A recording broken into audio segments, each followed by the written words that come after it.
SMTP and DNS enumeration. So SMTP enumeration provides three built-in commands. VRFY for validate users, EXPN tells the actual delivery addresses of aliases and mailing lists. Receipt 2 defines the recipient of the message, and the SMTP servers respond differently to verify, EXPN and receipt 2 commands to validate and invalidate users from which we can determine the valid users on an SMTP server. So if I can capture this information, I can get a lot of information, but it's going to have to be sniffed, right?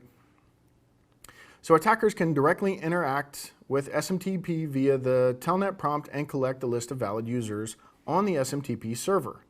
On the SMTP using the SMTP verify command, so most of this stuff will not work any longer. So you used to be able to do this kind of stuff.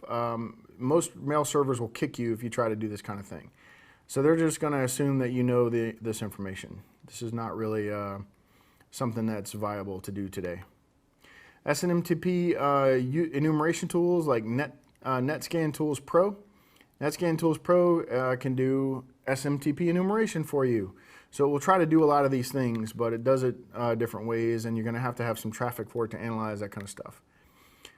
Some other enumeration tools are Telnet, so you can do it interactively with the prompt. Again, that's a Telnet client, not the server. SMTP user enum, so that's another tool.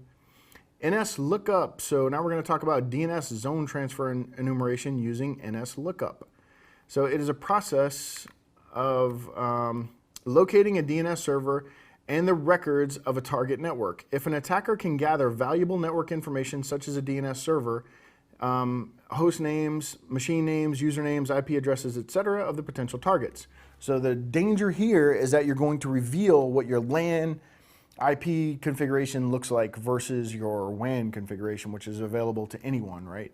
So I can query your DNS. If you're stupid enough to put LAN information in there, that's a bad thing, so don't make that mistake, because I can perform a zone transfer and get that information. Enumeration countermeasures. So enumeration countermeasures, we have SNMP and DNS. So we want to remove the SNMP agent or turn off the SNMP service. If shutting off the SNMP is not an option, then change the default community string names. Upgrade to SNMP 3. There you go, 3 is out. So which encrypts passwords and messages. So that one has encryption, that one's safe to use. Implement the group policy security option called additional restrictions for anonymous connections. Do not discount man-in-the-middling that communication, because what is it encrypted with? Do we know? We need to know, right? Ensure that the access to null session pipes, null session shares, and IPsec filtering is restricted. So again, you want to make sure that traffic is not being snooped on or man-in-the-middled. SSL is very easy to man-in-the-middle. DNS, one more thing about SNMP is do not discount insider threats in this situation. They can get all of that information. It's very valuable. So DNS, disable the DNS zone transfers to the untrusted hosts. So you're going to specifically allow only a certain number of hosts or a certain specific host to do the zone transfers.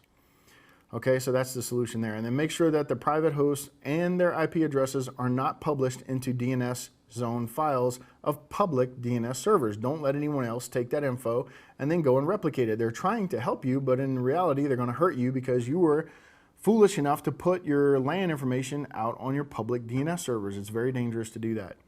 Use premium DNS registration services that hide sensitive information such as HInfo from the public, like your contact information, phone numbers, emails, that kind of thing.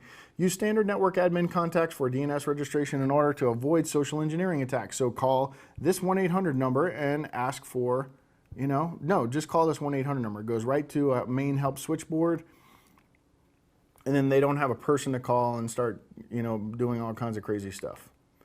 So countermeasures for SMTP.